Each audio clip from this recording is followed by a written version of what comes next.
नमस्कार, वंदे मातरम। मैं हूं श्यामगिरी। आप देख रहे हैं हमारा चैनल मुद्दा भारत का। मुद्दा भारत का यानी मुद्दा आपका। आज के हमारे मुद्दा में जो है हमारे साथ में एक बार फिर से हैं senior advocate Vivek Joshi ji. Friends, लोगों का डिमांड है, लोग व्यूवर्स हमारे जो है इनका वीडियो देखने के बाद जो है हमसे रिक्वेस्ट कर रहे हैं कि अलग अलग कानून जो व्यवस्था हमारे देश की है उसके बारे में विस्तार से और सरल भाषा में जो है हमें बताएं। तो उन्होंने इसी मुद्दे पर एक नया मुद्दा दिया है कि महिलाओं की सुरक्षा को लेकर आज के देश में घमासान मची हुई है कि महिलाएं जो है देश में सुरक्षित नहीं है।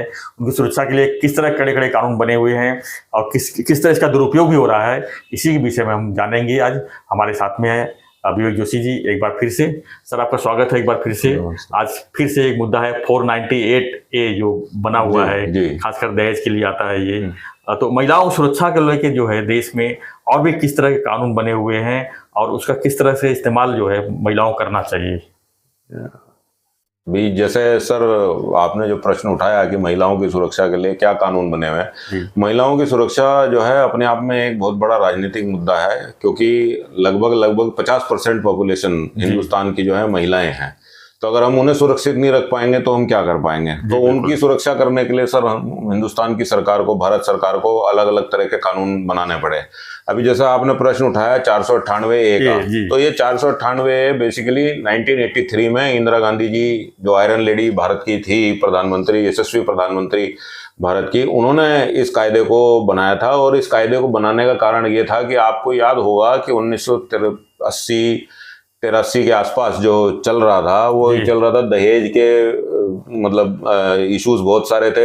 लोग अपनी वाइफ को मार रहे थे, पीट रहे थे, कई महिलाएं जलाई गई। और आप मानेंगे कि जलाना जो है is the most gruesome form of killing. बहुत खतरनाक तरीके से, बहुत दर्दनाक मौत होती है उसमें, तो मारे जा रहे थे। तो जिंदा जला देना तो इससे बड़ा कोई अपराध हो ही नहीं सकता। तो उस समय इंदिरा गांधी जी ने 498 लाए।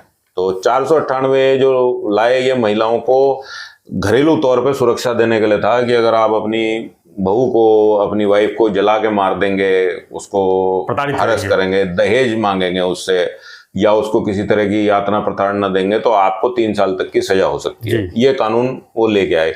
इसके साथ में हिंदुस्तान में 2005 में एक डोमेस्टिक वायलेंस एक्ट आया। 2005 का जो कायदा है वो भी आया। और 125 CRPC हिंदुस्तान में ऑलरेडी था, जिसमें मतलब महिला को मेंटेनेंस देने का प्रावधान था। तो ये सारे कानून जो है बनाए। फिर अभी लेटेस्ट जो है, जैसे महिलाएं ऑफिस में जाती हैं, उनके साथ वहाँ छेड़छाड़ होती है, अभद्रता होती है, तो उसको काउंटर करने के लिए हिंदुस्तान में कोई कायदा था नहीं। तो पहले सुप्रीम कोर्ट ने विशाखा गाइडलाइंस दी। विशाखा गाइडलाइंस जब भारत सरकार को लगा कि भाई अब हमको कायदा बनाना चाहिए, तो उन्होंने prevention of sexual harassment at work place करके कायदा बनाया।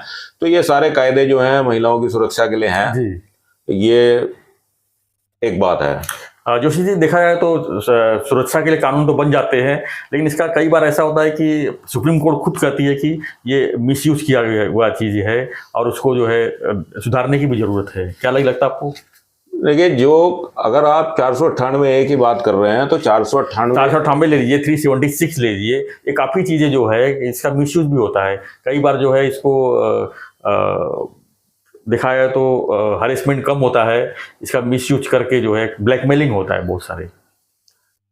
सर, एज ए वकील, एज ए एडवोकेट मैं इसको 2 तरह से देखता हूँ। एक तो वो जो सही में जिन महिलाओं को प्रताड़ना दी जा रही है, अगर उनके साथ किसी तरह की अभद्रता करी जा रही है, तो जो व्यक्ति उनके साथ अभद्रता कर रहा है, जो व्यक्ति उनके साथ नाजायज हरकतें कर रहा है, जो उन्हें परेशान कर रहा है, वो तो सजा का अधिकारी है, उसे कानूनी तौर पे सजा मिलनी चाहिए। लेकिन जब कोई कानून बनता है तो उसका यूज भी होता है और उसका मिसयूज भी होता है। अब हिंदुस्तान में इस समय पे दोनों चीज हो रही हैं, यूज भी हो रहा है और मिसयूज भी हो रहा है। जैसे शादी का झांसा देके उसके साथ शारीरिक संबंध बना लिए, तो नहीं जमा तो फिर बलात्कार के केस लगा देंगे, ये तो मिसयूज ही हो गया।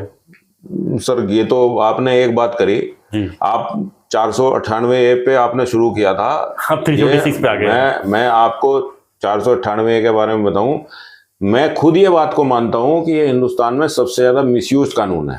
498 एक महिला को घर में सुरक्षा देने के लिए बनाया गया था। डोमेस्टिक वायलेंस एक्ट महिला को सुरक्षा देने के लिए बनाया गया था। लेकिन अब जो चीज हो रही है, ये जो कानून है, ये एक ब्लैकमेलिंग का साधन बन चुके हैं। और सर, ये मैं नहीं कह रहा, इसमें सुप्रीम कोर्ट, माननीय सुप्रीम कोर्ट इसमें टिप्पणी अपनी दे चुका है। अभी 2 दिन पहले जो है मध्य प्रदेश हाईकोर्ट ने टिप्पणी दी अपने जजमेंट में। उन्होंने बोला कि महिलाएं जो है आज की डेट में पैकेज बना के केस कर रही हैं। एक साथ हस्बैंड के ऊपर 5 तरह के अलग अलग केस होते हैं, उनके परिवारों को प्रताड़ना दी जा रही है। तो ये इसलिए बना था ताकि एक महिला सुरक्षा दे। जो क्रूअल्टी हो रही है तो वो क्या करे, तो इसमें पुलिस में FIR करने का प्रावधान था। लेकिन आज इस कानून को किस तरह से मिसयूज करा जा रहा है वो मैं आपको बताता हूँ। यूज तो जो है वो है ही कि भी जिसने गलत काम किया उसको सजा मिलनी चाहिए, लेकिन जिसने मिसयूज करा, जिसने कुछ नहीं भी किया, वो भी बेचारा आज की डेट में जेल में अब तो खैर सर जेल में नहीं जा पा रहे क्योंकि 41A को लागू कर दिया गया, तो उसकी वजह से जेल में नहीं जा पा रहे, बट हाँ मिसयूज्ड है। सबसे पहला केस हिंदुस्तान में 1993 में 1993 में रिपोर्ट हुआ, और जो 1993 में जो केस रिपोर्ट हुआ मिसयूज का, एब्यूज का, जब वो रिपोर्ट हुआ था तब हिंदुस्तान का सारे मीडिया वाले को मैं ये बात बोलूंगा कि उन्होंने उस महिला को जिसने उस कानून को बाद में पता लगा मिसयूज करा, उसको मीडिया ने हीरो बना दिया। वो महिला पोस्टर गर्ल बन गई सर हिंदुस्तान में। 1993 में गाजियाबाद उत्तर प्रदेश नोएडा में एक केस हुआ जिसका नाम था निशा शर्मा जी, आपको याद होगा? याद है पढ़ा हूं। उस समय सर सारे टीवी चैनल्स पर वो लड़की को इन्होंने मतलब हिंदुस्तान की सबसे बहादुर महिला बताया कि जिसने एक बारात को इसलिए लौटा दिया कि बारात में लड़के की माँ और लड़का जो है दहेज मांग रहे थे। लेकिन 12 साल बाद जब वो फैसला आया तो उसमें ये आया कि भाई ये लड़की जो है बारात में कहीं दहेज मांगा ही नहीं गया था। किस्सा ये था कि इसकी शादी किसी दूसरे लड़के से हो रखी थी और ये दूसरी शादी करना नहीं चाहती थी, तो इसके पिताजी ने पहले बारात को बोला, उसके लड़के की माँ को बोला कि आप चले जाओ बारात लेके। उन्होंने कहा अगर ऐसा था तो आपने बुलाया क्यों? तो इन्होंने हल्ला कर दिया कि भाई दहेज मांग रहे हैं, दहेज मांग रहे हैं। वो लड़का जिसने कुछ नहीं किया था वो जेल में रहा 12 साल में 320 बार उन लोगों ने कोर्ट के चक्कर काटे और आखिर में वो जो है एक्विटल उस लड़के का हुआ। 12 साल तो सजा भी नहीं किया होगा, फिर कर ही नहीं सकता था सर, कैसे करता? आप सोचिए, उसकी लाइफ खराब हो गई पूरी, उसकी लाइफ खराब हो गई। उसकी माँ जो टीचर थी उसको कितनी परेशानी हुई, उसकी पूरी फैमिली को कितनी परेशानी हुई। तो ये एक मुद्दा है जो मिसयूज हुआ। आज मैं आपको बताता हूं सर, जैसे पहले आज की डेट में कोई भी हस्बैंड अगर डिवोर्स मांगने के लिए जाता है तो ये आप नक्की समझिए कि उसके ऊपर 4 केस होंगे ही होंगे। उसके ऊपर FIR दर्ज होगी 498A में, 406 लगेगा क्रिमिनल ब्रीच ऑफ ट्रस्ट, और अब 377 भी लग के आ रहा है सर आजकल, वो भी हम देख रहे हैं। उसके ऊपर डोमेस्टिक वायलेंस का केस होगा, उसके ऊपर रेस्टिट्यूशन ऑफ कंजुगल राइट्स का केस होगा, उसके ऊपर 125 CRPC में मेंटेनेंस का केस होगा जी। तो वो तो जिंदगी भर कोर्ट में चक्कर खाता ही रह जाएगा, और इसका फैसला आएगा 4 साल 5 साल 6 साल 7 साल बाद। तब तक अब आपको मैं ये जो मुद्दे आप बता रहे हैं सर, इसमें कन्विक्शन रेट जो है 498 का केस का महाराष्ट्र के अंदर 16% है, और मुंबई में तो शायद 9% हो। ऑल इंडिया का कन्विक्शन रेट 20% है। तो या तो ये मान लीजिए कि ये जो बाकी के 80% मुकदमे थे वो झूठे थे, या फिर ये मान लीजिए कि उसमें 80% के फैसले ही नहीं हुए। नहीं, फैसले हुए। कौन कह रहा फैसले नहीं हुए? फैसले हुए। हर साल 1.25 लाख से ऊपर मुकदमे इसके दर्ज होते हैं जी। FIR दर्ज होती हैं 498 की। अलग अलग राष्ट्र मतलब अपने प्रदेशों में 498 है कि लगभग लाख से 1.25 लाख रुपए के 1.25 लाख FIR दर्ज होती हैं। उसमें से सिर्फ 20% में कन्विक्शन आता है। तो हम ये कहें कि ये 20% जो थे वो केस सच्चे थे और बाकी के केस झूठे थे, या हम ये कहें कि उन 80% में पुलिस ने इन्वेस्टिगेशन प्रॉपर नहीं किया था, या फिर हम ये कहें कि जो 80% थे उसमें सेटलमेंट हो गया। सेटलमेंट भी हो जाता है इसमें, तो सेटलमेंट ही होता है सर जी। इसमें क्या हो रहा है? सेटलमेंट हो रहा है।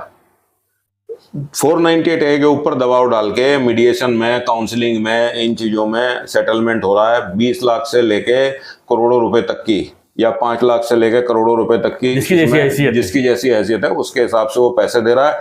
फिर ये दोनों जो पार्टी हैं, मतलब कंप्लेनेंट और जो उसका हस्बैंड का है, ये लोग हाई कोर्ट में जाते हैं और वहां जाके पिटीशन क्वैश करा के आते हैं। जी। इस तरह से ये चीजें चल रही हैं सर। और दूसरा 376 की बात करें तो सर हस्बैंड वाइफ के बीच में 376 नहीं है, 377 है। जी। अभी आपको इसका भी कारण मैं बताता हूँ। पहले क्या था, 498 ये लगता था, 498 एक में बेल नहीं हुआ करती थी। लेकिन फिर जब जजेस को लगने लगा भाई ये तो मतलब मुकदमे किस तरह के हैं, ये तो बाद में डिसाइड होंगे, तो हम हस्बैंड को और उसकी फैमिली को कितने दिन जेल में रखेंगे, तो उन्होंने एंटीसिपेटरी बेल और बेल देनी चालू कर दी।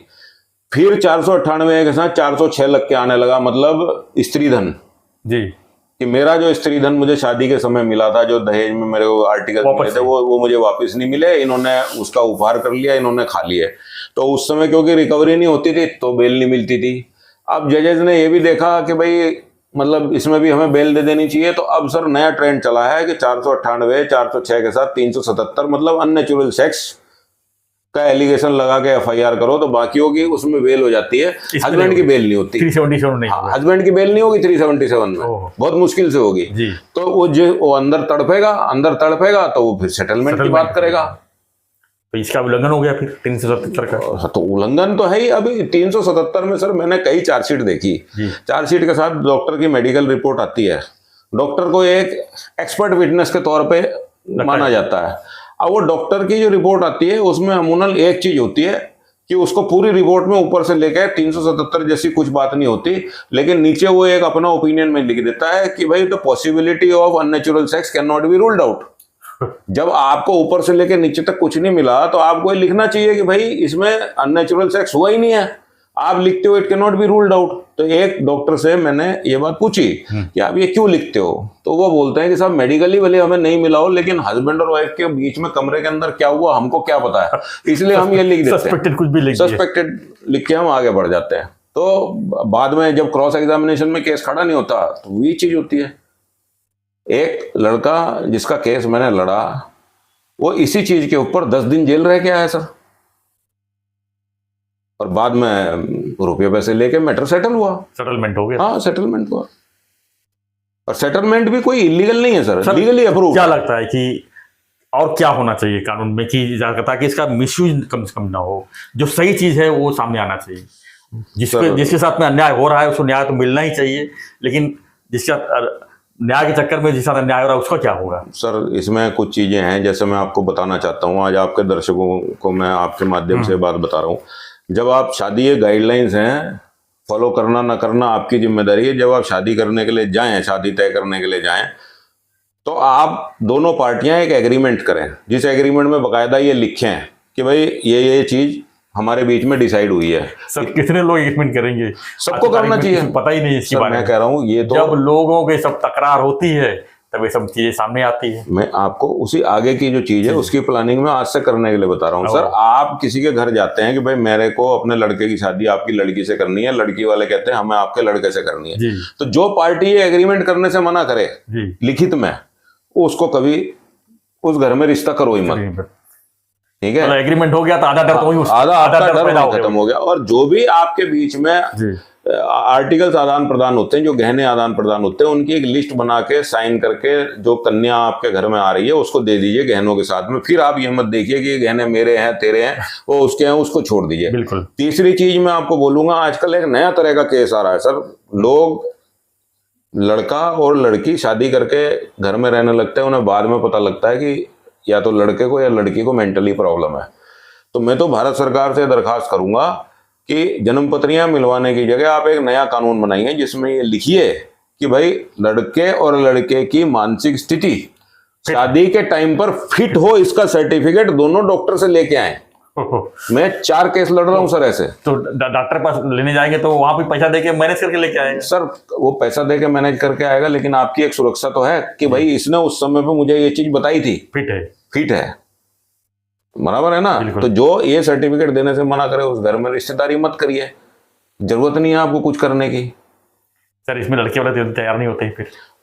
सर ये व्यवहारिक चीज है, इसमें भारत सरकार को क्या करना पड़ेगा, जब मैरिज रजिस्ट्रेशन कराने के लिए आप जाते हैं तो ये सारे डॉक्यूमेंट आप लेके आइए। और दूसरी चीज, जैसे आपको मैं बताता हूँ, आज आप बॉम्बे में बैठे हैं, आज आप अपने लड़के की या लड़की की शादी आप करते हैं और लड़का आपका इंदौर में रहती है, लड़की इंदौर वाली है, आप बॉम्बे वाले हो, तो उस समय कई बार क्या शादी आप यहाँ करने के लिए कहते हैं, तो आप उनको बोलते हैं कि आप यहाँ आके कर लो, वो कहते हैं हमारे हिस्से का जो खर्चा है वो आप दो, आप नहीं, हम आपके अकाउंट में ट्रांसफर कर देते हैं, आप भी मान लेते हो कि मेरे अकाउंट में ट्रांसफर कर दो। तो मैं ये कह रहा हूं इस तरह की कोई ट्रांजैक्शन ना करें, क्योंकि जब तक आपकी रिश्तेदारी ठीक है तब तक ठीक है। जिस दिन आपने ये बोला कि आज हमारी तुम्हारे से बनती नहीं है, उस दिन वो चीज आपके लिए दहेज में इस्तेमाल होगी और वो ट्रांजैक्शन आपके अकाउंट में दिखेगी, आप मना नहीं कर पाओगे।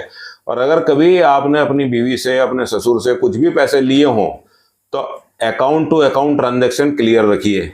ये नहीं कि उन्होंने आपको चेक से दिया और आपने कैश से वापस कर दिया, आप जिंदगी में कभी नहीं प्रूव कर पाएंगे, इसलिए वापस उसी तौर पे करिए। और जब आपके ऊपर 498A हो जाए तो घबराएं ना, आप पुलिस के साथ सहयोग करें। आजकल 41A में आपको नोटिस आएगा, वो आपको अरेस्ट नहीं करेंगे। अगर उन्हें अरेस्ट करना है तो वो उसका कोई कारण बताना पड़ेगा। हाँ, अगर आपकी इसमें FIR में 377 धारा लगी हुई है तो आपको अरेस्ट वो कर सकते हैं, बिल्कुल वो तब कर सकते हैं। तो इसलिए पुलिस के साथ कोऑपरेट करिए और वो आपको अरेस्ट नहीं करेंगे, और फिर बाकी जो है वो कोर्ट के सामने है।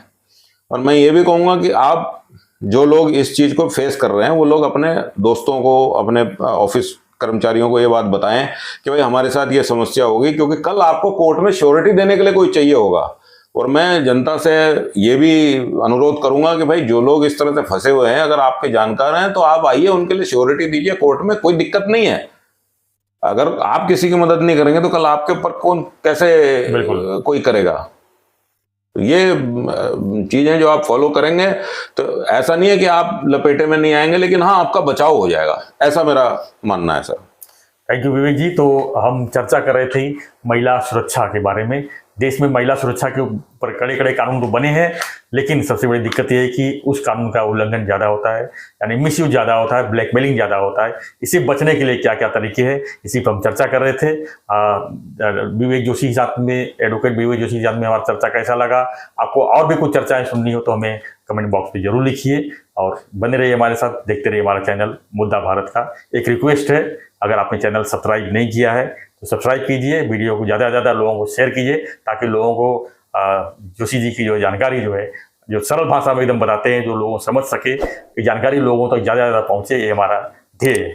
तो बने रहिए, देखते रहिए हमारा चैनल मुद्दा भारत का। धन्यवाद। जय हिंद, जय भारत।